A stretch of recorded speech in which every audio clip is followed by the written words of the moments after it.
Okay, so today it's just going to be a lecture and kind of like a drill on round strategy, warrant comparison, and weighing if we get to all of that. Okay, first, what is round strategy? Hannah, do you want to tell us what this is? Yeah, sure. So basically, if you think about it, right, you can think about debate as like a huge game, right? Like chess, for example. And there's always a goal for chess to like basically checkmate the king, right? So the end goal for any debate would be to basically win the debate in a way that you can like take the arguments that you start off with and either add to them or make sure your opponent's arguments that they start off with are not as good as yours, right? So if you think about it, debate has two like ways that you can approach it, right? You can either spend your time on offense, which is like something that you can win on, or defense, which is basically a reason why your opponent doesn't win, right? So I think if you think about it in like visually or something, if you like have a bunch of Jenga blocks, offense would constitute like adding a Jenga block, and defense would constitute like taking a Jenga block away from your opponent, right? So you start off in your cases with pure offense, right? I mean, that's what you should be starting off with. Reasons why you should be winning the debate. So, for example, for your topic about, what was your topic? Carbon tax. An AF argument that constitutes as offense would be the climate change argument, for example, or like the carbon emissions argument. And that would be a reason why you win, right? But something that constitutes as defense would probably come in rebuttal when you basically say why your opponent doesn't win. So, for example, something that would constitute as defense would be like a carbon tax does not stop carbon emissions for like whatever reason, right? And how this plays out is basically a round comes into like sort of an opportunity trade-off between offense and defense, right? And what you ultimately want is to have better offense than your opponent and more defense on your opponent, so your opponent like loses, right? And that's what comes into this concept of round division, basically choosing how you should spend your time to maximize the amount of offense and defense that you have on your opponent.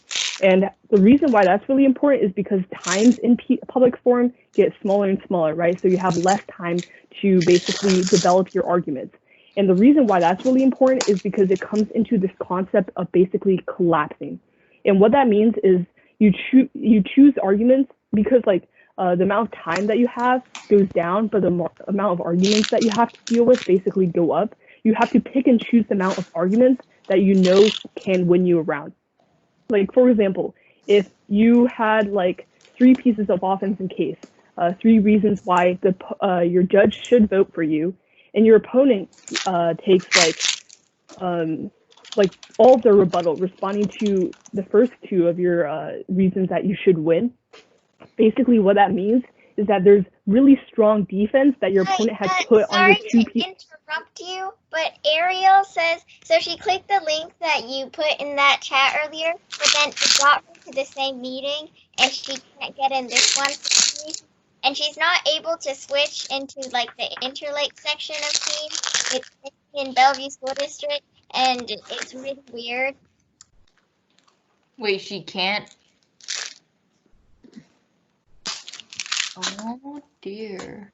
You should restart her Wait, computer. when that happens, I think you just restart your computer, because like that happened to me yesterday. Yeah, restarting your computer is generally a pretty good idea.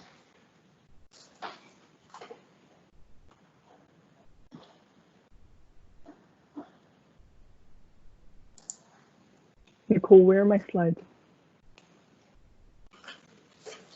Oh, can I say something in the meantime? Yeah. Okay. As a rule of thumb, you always want to have more offense in the first speeches, because if you think about it, this is something I like to think about. Think of the ballot as like your final destination, right? You want to have as many possible routes to get there at the start of the round.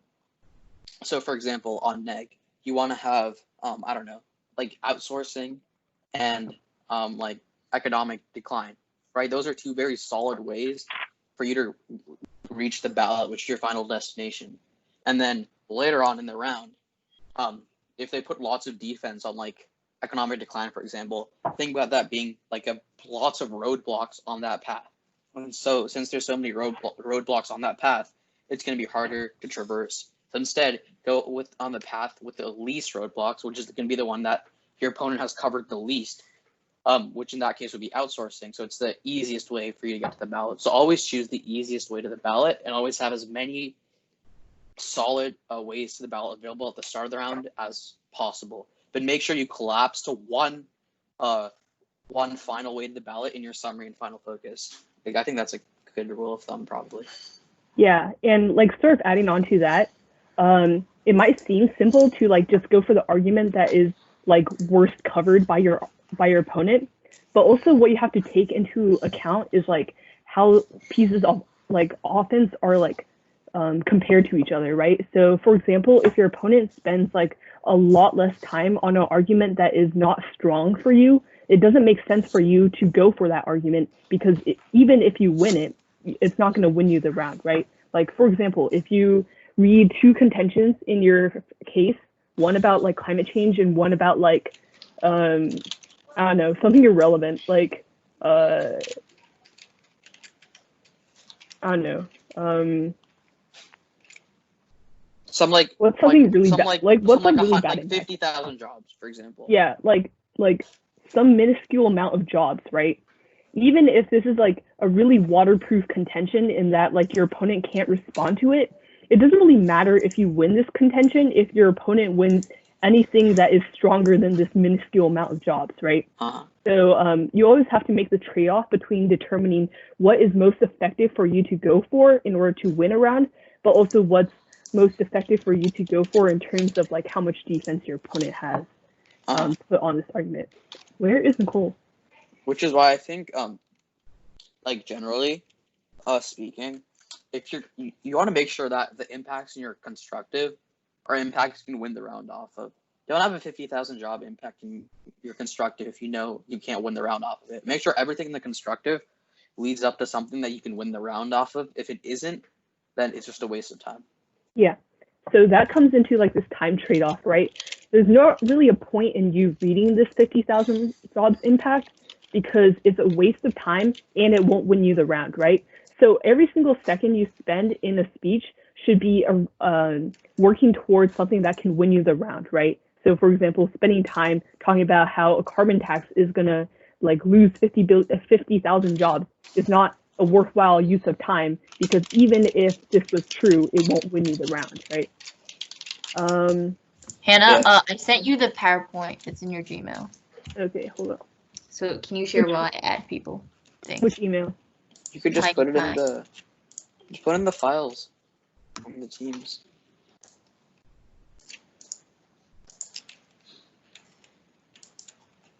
Hey, does anyone have any questions?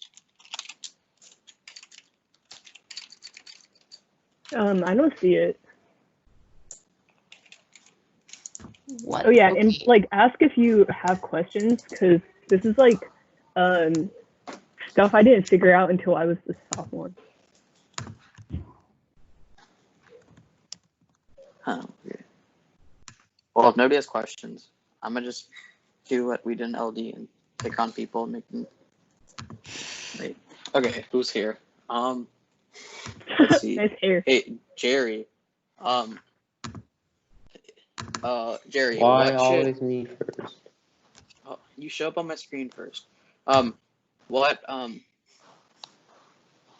should you do in your final two speeches? Well, first of all, you should probably maybe do some impact weighing, and then like prioritize impact weighing and stuff other than rebutting the opponent's points before rebutting the opponent's points. So how many arguments should you be going for in your last speech, on your flow? Generally, you should probably go for like one or two most important points or something like that. Yeah. Yeah. Also, someone put the PowerPoint in the chat. So. Okay. I'm Vishnu. gonna find it. Okay. Vishnu.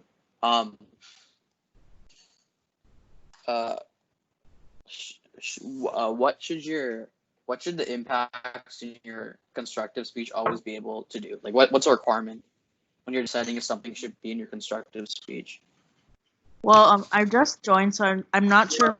I don't know for sure, but I'm guessing that you should talk about like direct consequences of what you've stated, and like reasons why this is bad, and you shouldn't let the other case happen, I guess. So you want to make sure it's all offensive. And yeah, make sure it's all offensive, and also make sure it's something that you can win the round off of. You said you just joined. So like real quick, something we were talking about was like if you have like a $50,000 job impact, you're probably not going to win the round off it. So it's probably not the most strategic thing.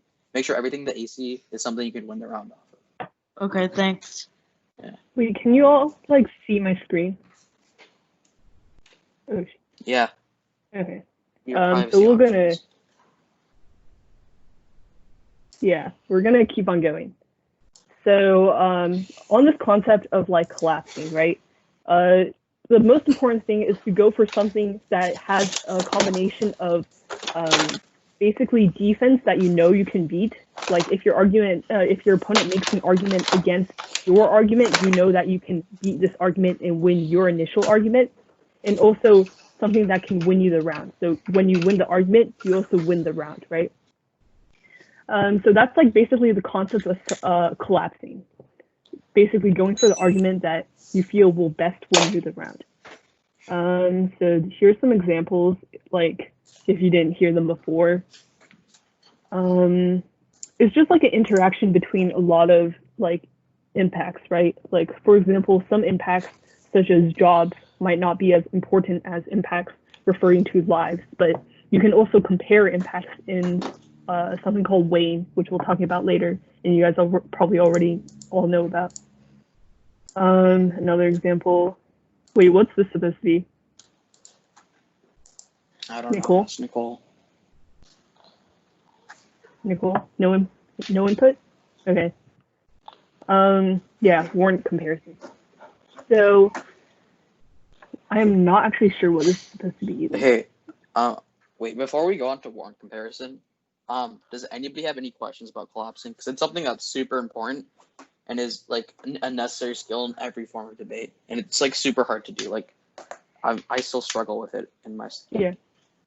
Yeah. And like you might ask yourself, like, why is it important to collapse, right? Like, why not just go for everything? So like the more arguments I have, the more likely it'll be that I win a round, right?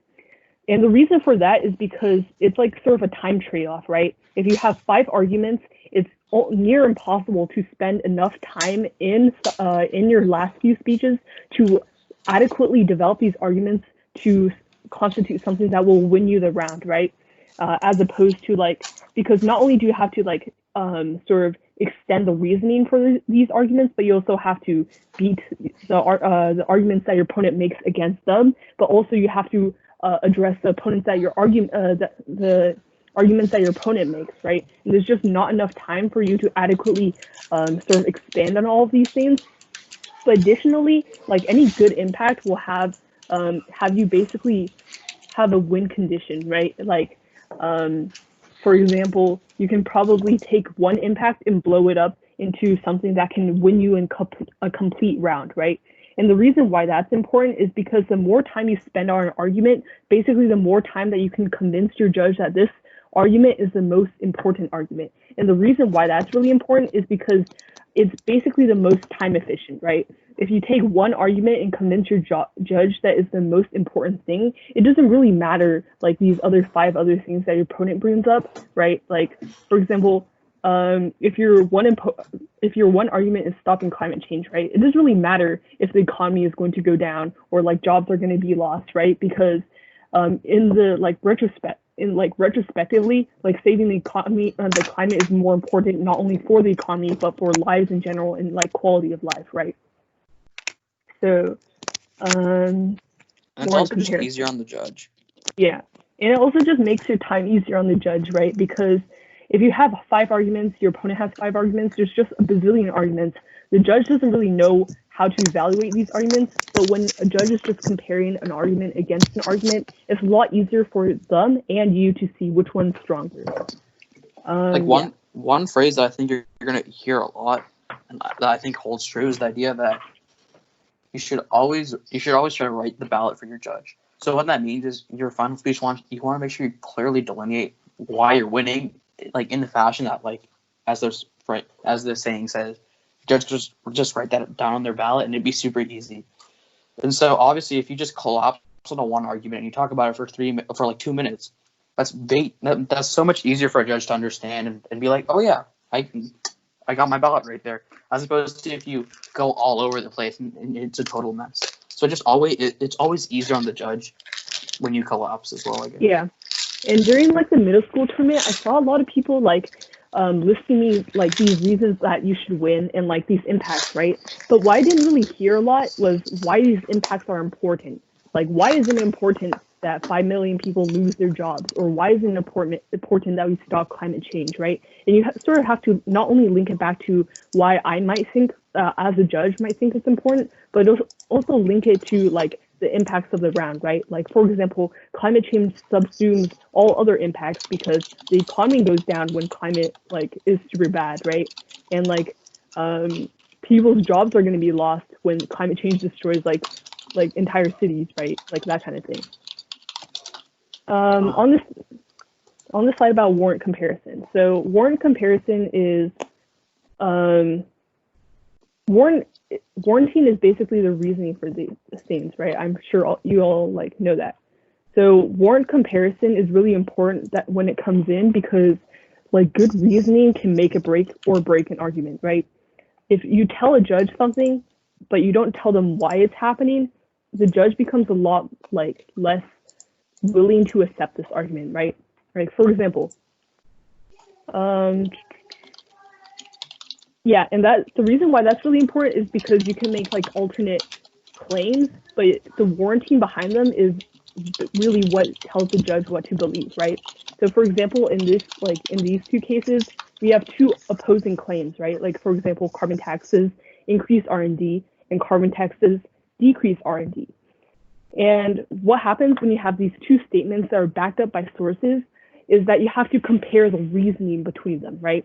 Like for example, carbon taxes might increase R&D according to Harvard because like you R&D into other areas because it just makes it expensive to not study these areas, right? So these companies would want to increase R&D into areas that they could make a higher profit on, right?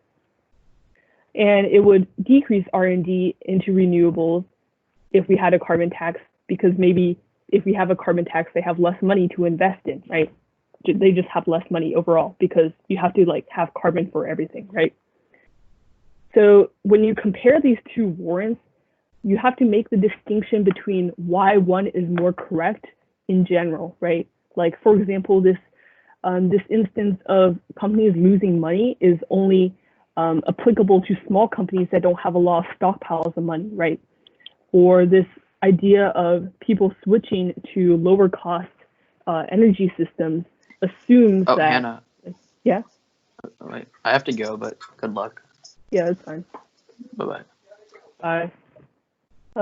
So this like idea of carbon taxes increasing research and development makes assumptions, right?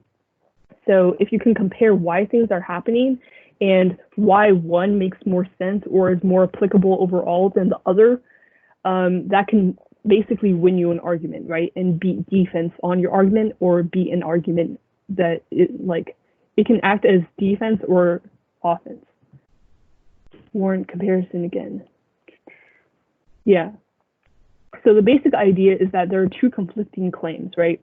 And the reason behind these claims is what basically tells the judge which side to go for. So the reason that's really important is because you have to take the reason why things are happening and basically explain why the reasoning behind your claim makes more sense, right? You can't just assert the piece of evidence like McKinley says carbon taxes actually increase global warming, but don't give a reason, right? Otherwise, the judge will just go for the one that makes more intuitive sense to them. Okay, it's time for weighing. So weighing is basically how you compare impacts, right? Wait, actually, that was a topic. Does anyone have any questions? No? Okay. Weighing is basically how you compare impacts, right? So if you go back to like the top where we talked about how you should be collapsing to 1 or 2 impacts, the reason why you can still win an entire round, you can beat 5 or 6 arguments that opponent might have with 1 or 2 is because of weighing, right? Weighing basically tells your judge why the impact that you have specifically gone for is much more important than every other impact in the round, right? And it should be the one that your judge goes for. And basically, there are a lot of weighing mechanisms or ways to weigh that result in the judge basically making this decision that, oh yeah, the impact that this person tells me, this debater tells me to go for is more important, right? So basically, these are called like stock weighing issues, like I think weighing mechanisms, and they can sort of be combined into one in each other, right? But the most, I think, important one is magnitude, right? Magnitude is the most intuitive one because it just indicates that your impact affects more people. So this is a really easy like comparison because you can just basically compare it with numbers, right?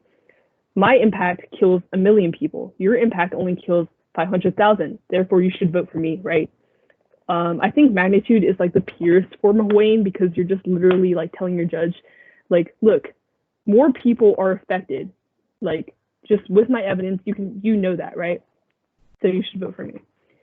The second way you can weigh, I think, that's most effective is this idea of scope, right?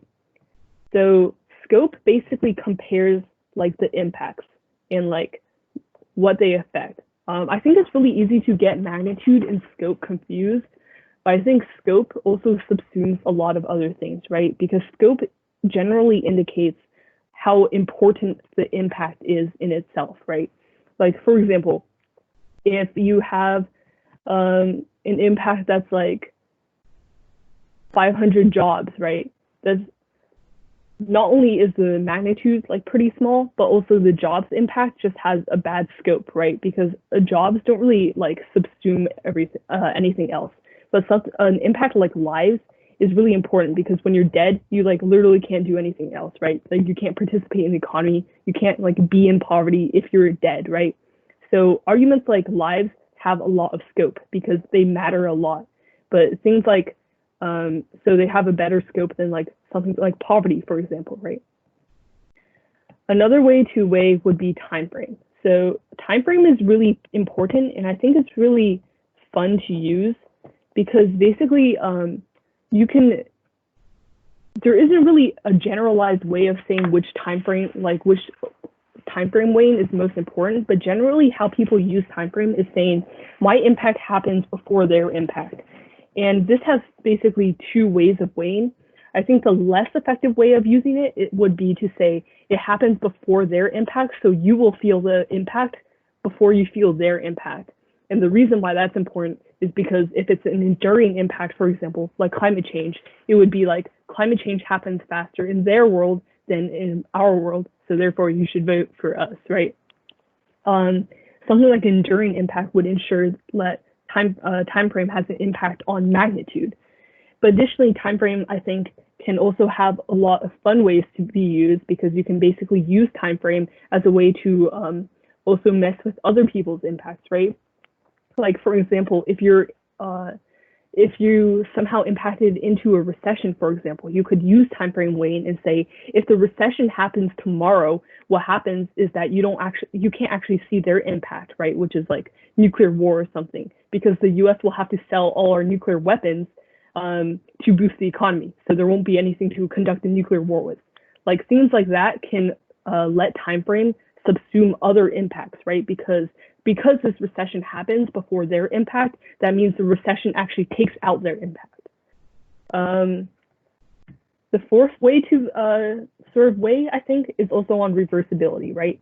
And this reversibility idea is sort of like related to scope, but it's also like a separate thing because it's basically indicating like how easily undone this impact is, right? Like for example, deaths, you can't reverse those, right? So I think reversibility in terms of like a hierarchy would have deaths on the top, right? I think in general, all Wayne mechanisms have like death on the top or like extinction, right? Because things like death and extinction, you can't really reverse, right? When you're extinct, there's no one around to reverse extinction. But something like a recession or an economic downturn is reversible, right? The economy goes up and down. Like if you look at like the US economy right now, it goes up when like Trump tweets and it goes down when Trump tweets, right? It's like super manipulatable, right? So this reversibility issue is important when it comes to that because what happens is if you have a really reversible impact, like the economy, for example, then what the opponent can just go up and say is their impact is really reversible in that even if the economy went down, there are a lot of things that we can do to make the economy go back up, and they won't have an impact and it's really basically easy for us to negate their impact even if it happens, because there's a lot of things that can deal with their impact. But if you have something like instant death, right? There's not a lot of ways that you can reverse this impact because as far as we know, humans haven't found a way to like bring people back to life, right? So the reason why that's important is because this idea of reversibility basically plays into how important your impact is and how like prioritized it should be. And then finally, I think the last way you should be looking at impacts is like this idea of prerequisite, right? This sort of plays into time frame, but just like how like your impact relates to other impact, right? Like for example, the climate change example that we talked about before indicates that climate change, for example, can lead to a lot of other impacts which are also important and like subsume these other impacts, right? Like if you're comparing the climate change impact and the economy impact, what the climate change debater can go up and say is basically climate change affects the economy as well. They read some evidence, and they're like, therefore, this impact subsumes the economy impact by indicating that like if climate change hurts the economy as well, if we solve climate change, we'll be also helping out the economy, which means that you should also probably vote for us because we have the added impact of solving climate change and the economy, right? Or like just sort of intertwining other impacts with others, right? Like a strategy that I used a lot this year was basically taking recession and making it out into other impacts, right? So I would take recession and I would be like, in a recession, green tech innovation goes down because people have less capital to invest. Or in a recession, Trump will want to divert national attention from the economy, so he'll become more aggressive and launch more cyber attacks, like that kind of thing, right? Like certain impacts have a lot of impact, like other different impacts, right? That can basically help you outweigh the opponent. So, for example, like this impact about investment into green technology, right? During a recession, investment into green technology and like environmental laws goes down by a lot, right? So therefore, if you want to help the economy, if you want to help the environment, it's probably also important to prevent a recession from happening. And the reason why that's important is because not only are you preventing like this green tech investment from going down, but you're also preventing a lot of poverty and a lot of other things that are associated with recessions. Yeah. Does anyone have any questions? No? Okay. So I think that's the end of our PowerPoint here. Is Nicole still alive?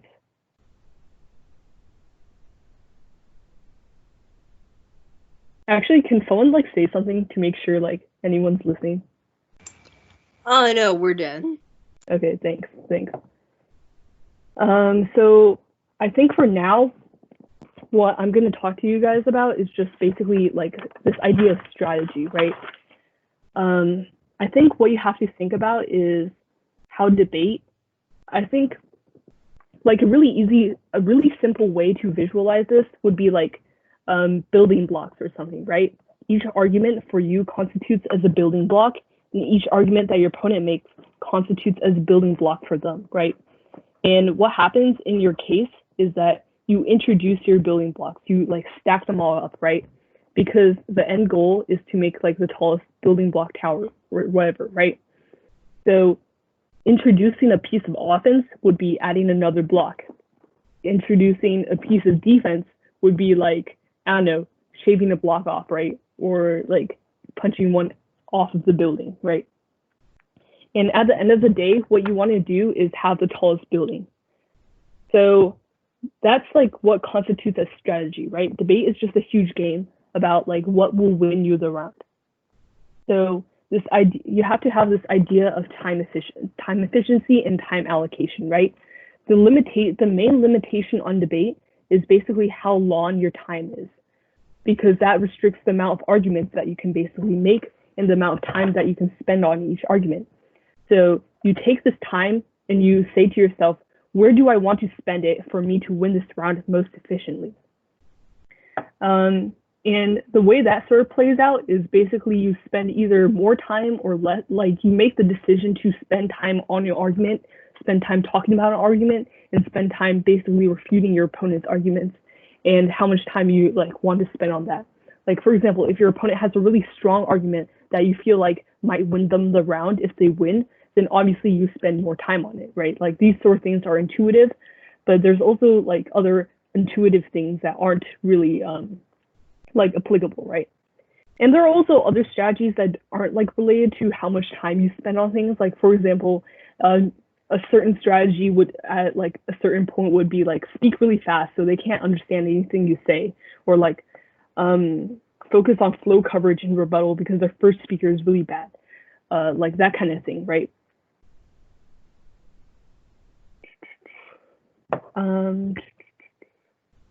Yeah, so I know we've been talking a lot about strategy, but I think the really like way to conceptualize this is like as an offense defense differential. If you have more offense remaining at the end of the day than your opponent, then you win the round, right?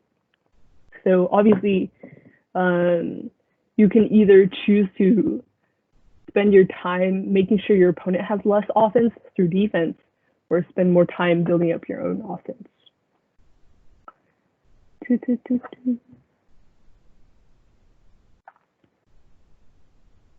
Okay, wait, I like wrote some notes. I'm gonna like go through them and see what I want to talk about.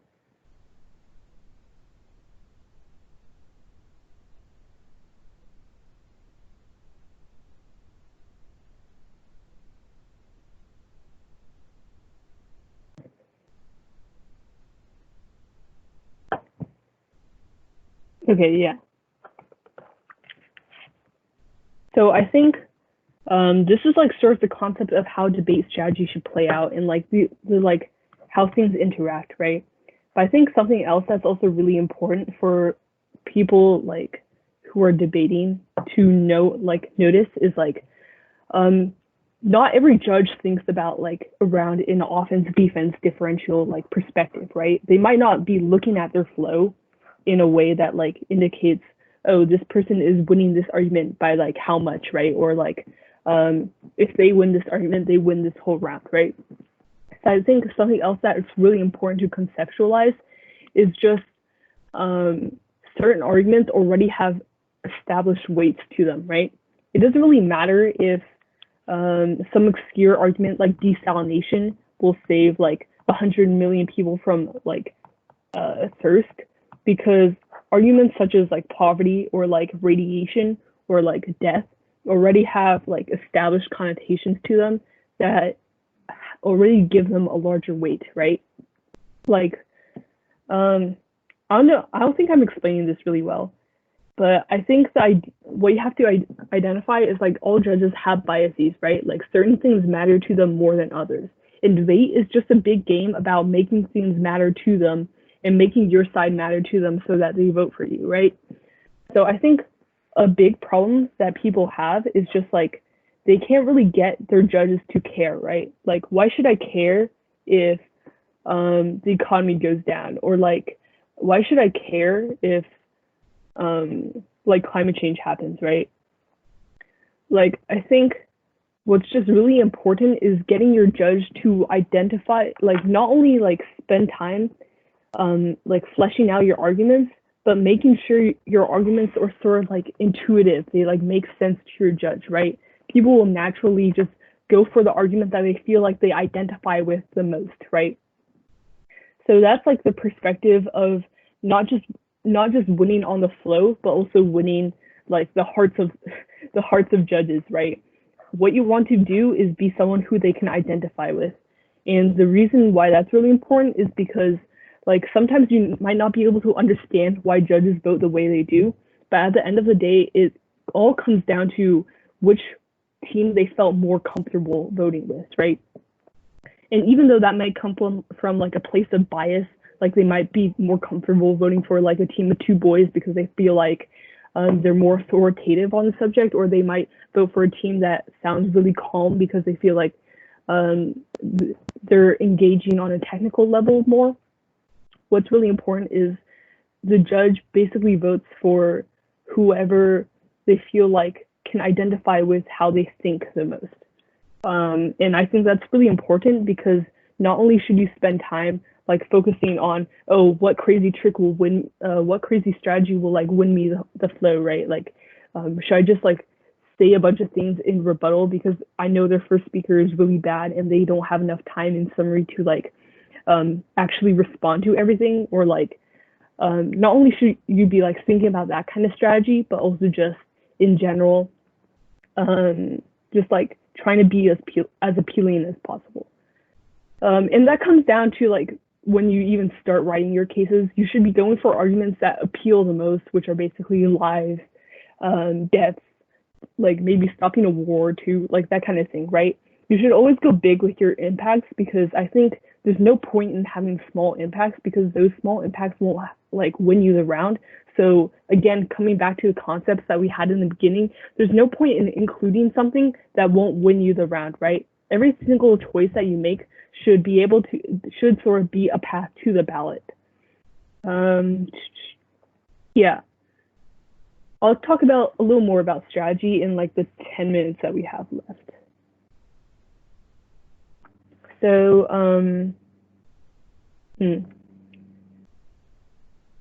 yeah, so I think one big strategy, like there are 4 like strategies in general, right? So one is determining what you want to center the debate around. So something that would be really important to cement the debate around would be like basically your case, right? Determining whether your case is important and whether your case is important and whether your case is correct. You don't stay in the car, okay? Can you stay in the car? Let me go down. Do you have to leave?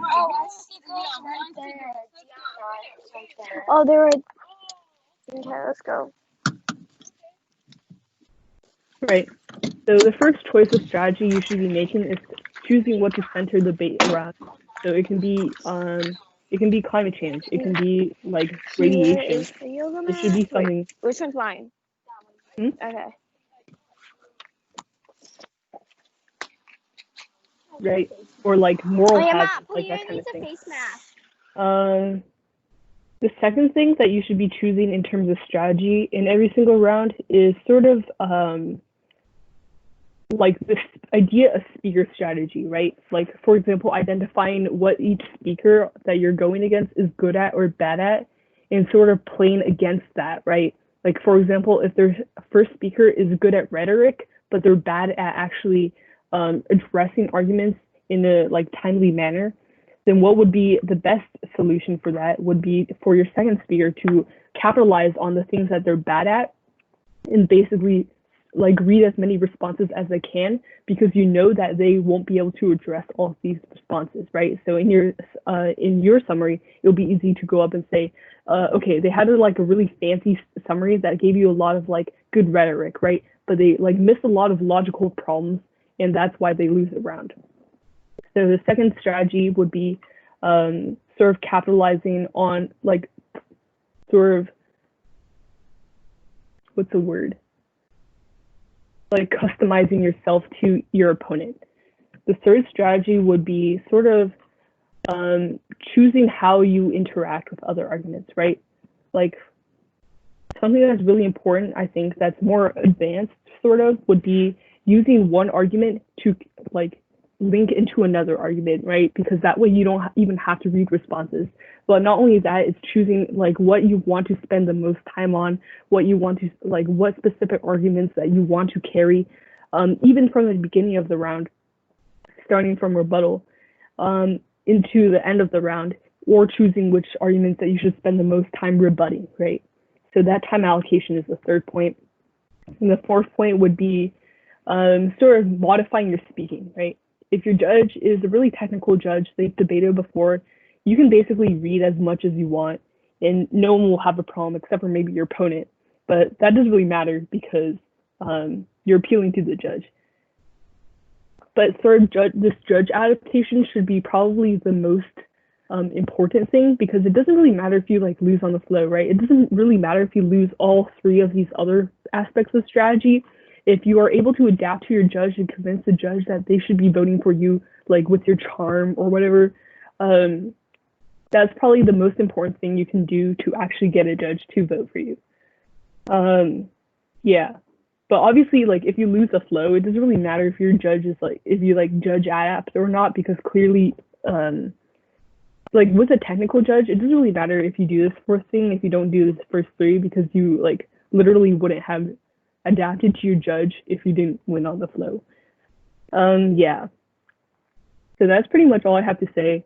Does anyone have any questions?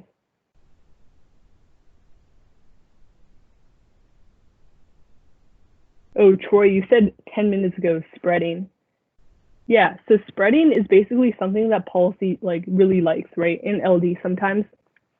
I don't think you'll be doing any of it in Washington just because none of the LD judges are really equipped to hear spreading. And like policy just really doesn't debate in Washington. Like our policy team at Interlake at least like really likes to travel. So they get to spread like across the state. Not across the state, across the country. But if you like want to spread, if you like spreading, policy would probably be your best bet, because LD here, it's like a lot of parents, right? It's like basically the same as PF, but like you don't have a partner. But I don't think a lot of the judges are different, because there's just a terminal lack of like qualified judges everywhere, right? Because they all go to policy and they sort of filter down from there. So yeah, if you like spreading, go to policy. Yeah. So I have gymnastics right now, so I gotta leave the meeting. Is that okay? Yeah, that's fine. We're gonna like end this meeting in 5 minutes anyways. Okay, bye. Yeah, bye. Does anyone else have questions? Okay, I like did not plan for this, because not only did Nicole completely, she like roped me into this, right? I don't even know if she's like still listening, but Tanoosh and Nicole have basically abandoned me, so I have no idea what to do. Okay, I'm gonna make another visual for you guys. Wait, are you guys still listening? Can someone like say something? Yo. Yes. I feel really bad for teachers because they just like talk to a screen, and like they're not really sure if anyone's listening, which I'm like sure no one is, because like it's class. But if you think about it, like think about defense as like actual defense, right? Like here's like my crappy shield for you guys. That's like defense, right? And like offense is like your sword or something, right? So like you're the debater, you're holding like a sword and a shield, and basically you want to like poke your opponent as much as you can, right? But also stop your opponent from poking you. So your shield would be stopping them from making arguments, and your sword would be making arguments, right? And like obviously if you just have like a bunch of shields, you're never gonna poke your opponent, right? So you're just gonna lose. But also if you have like a bunch of swords, but your opponent has like too many shields, you can't really poke them, right? So you're gonna lose too. So what would be important is like basically sort of matching being able to match your opponent in defense, but also having more offense than them. in order to like poke you around. Oh, spreading. Spreading is basically like a combination of two words. It's speed reading. I think if you go on YouTube, there are a lot of like cynical videos about how like high school debate is like unintelligible and like unlistenable to the average person. And those videos are about spreading, right? Basically where you like a policy debater or sometimes LD debaters, they basically like takes like a piece of literature that they're like making their argument with, and they're like they just like read the arguments like as fast as they can, because like as we said, debate is like constrained by time, right? So obviously if you just talk faster, you can like sort of beat this constraint. Yeah. And like a lot of these kids who like do policy, they're like really fast. Y'all know Lisa, right? You know how she's like kind of sucky? Well, it turns out her spreading is actually really good. Her like speed reading, which is really weird because I'm pretty sure she didn't even do debate in high school. But apparently it's like really good. Wait, who? Lisa. Oh. Yeah, Wait, Lisa. what about Lisa? Her speed reading is really good. She like reads really fast, like out loud. Wait, really? Yeah. You guys should ask her to spread for you. That's what she said. Yeah. But basically, like, spreading is like really fast talking in order to get more arguments in, right? So obviously, like, the reason why policy spreads is because they like have a lot of things to say, right? Yeah, as in Middle East. That reminds me of filibustering, kinda, where you just take out the phone book and start reading. Yeah, but like, I think it's more useful, right? Because there's still time constraint. The point of filibuster is to basically stall as to kill the time, right? As possible, right? The spreading like actually has a purpose because you're actually like reading things that like might win you the round. Well, I mean, filibustering does have a purpose. But it's like like the purpose is to like waste time, right? Yeah. So the purpose. I mean, the ultimate purpose is to kill the bill. Yeah. But like spreading is. Hey, turn that off so I don't hear my voice. But the point of spreading is basically to conserve time and like pack things in as dense as possible, right? So obviously, like you can't do that in PF because it's supposed to be accessible to the public and no one can listen to anyone like right. But obviously, if you go to national circuit over LD, there's also a lot of spreading there because there's also a lot of college kids who know how to judge spreading there, so they like can actually hear you, and you might as well like spread, right? Because otherwise you'll lose the round because your opponent just got more arguments in. And I think that's the point of like spreading, right? Like, it just spreads really fast, because when one person does it, you're just at a disadvantage, right? If your judge is equitable to, if they like spreading, if they can tolerate spreading, then it'd be silly for you to not do it, right? Because it just gives you such a big advantage, and such a big disadvantage if you don't do it. It's like, yeah, so even in public forums, some people have actually started spreading. It's like not that bad, but if you go on YouTube and search up like Berkeley semis or something from like 2018, there's like some examples of people actually spreading, speed reading in public forum rounds, even though they were like memeing the round. It's still like a really fun round to watch. I'll actually search it up for you guys. I can't believe my whole team just ditched me. It's really disappointing.